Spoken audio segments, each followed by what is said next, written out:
years ago, I was talking to China because one of the things we were meeting February 2010 at the Chinese embassy, and the man asked me, Alice, do you want China to leave Africa? And I thought this was a very tricky question. I know I have no control over that. And the women of Africa, African women have no control. Because nobody, I mean, these are some of the things we're saying. Nobody's listening to us. So we cannot even say, sorry, what are you coming here for? What China will tell you is a win-win situation. Then my question to them was, how do you intend to ensure that it is a win-win situation? When in fact you know that the people that you are signing this contract with, that take you into Africa, are not elected by their people, and indeed they are not acting in the interest of Africa. So you cannot say to us that your being in there is going to be a win-win situation. And I tell you another thing. In 2010, in December, I was the 7th of December, I was in Brussels. And when we attended the EU Development Day, which is more or less the developing countries, they came there. And this man was the member of the European Parliament, was very angry. And for the first time, I actually saw someone who spoke the truth about Africa. And he just said, look, you people are there. Africans are there. They could give you money. And I'm sure they meant China. They come in, they put all this money. Even if they give you 80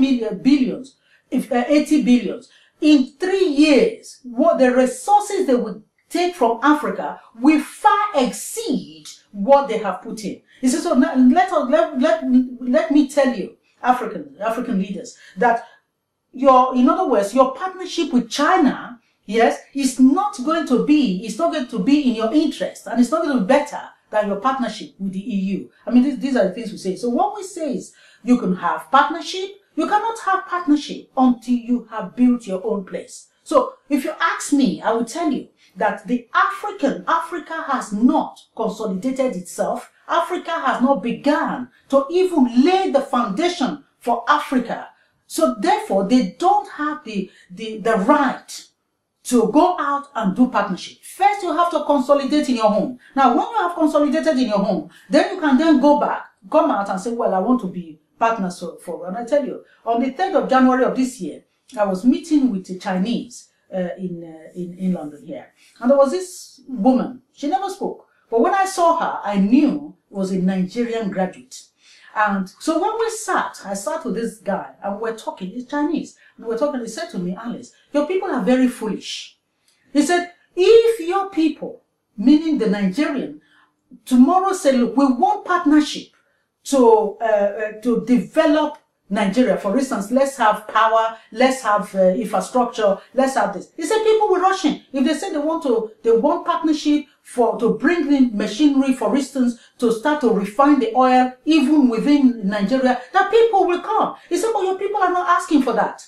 He said, they are not asking for that. He said, so what they do, they plunder your wealth. He said, you are foolish. They plundered your wealth. So I said to him, I tell you something. I said, I agree with you 100%. I said, but I tell you something. You see that lady that is cleaning the floor in this place where we're sitting. I said, if you see the way she walks, if you look at her face, you will know she's a Nigerian graduate. She's a woman. He said, you see, that's what I'm saying to you. Because now the graduate that will develop the country are now outside cleaning the road, cleaning the toilet for other people instead of in their own country contributing to the development of their country. He said, that is why I said to you, he said, China was like that. He said, but we grew up and we understood that we have to develop our country. And so we went in and we devised policies that is of interest to China. And that's why you see us now, we've grown. You say, well, your place, they are not doing that. See, they are very foolish. You see, that is where I will tell you. So today we can hide.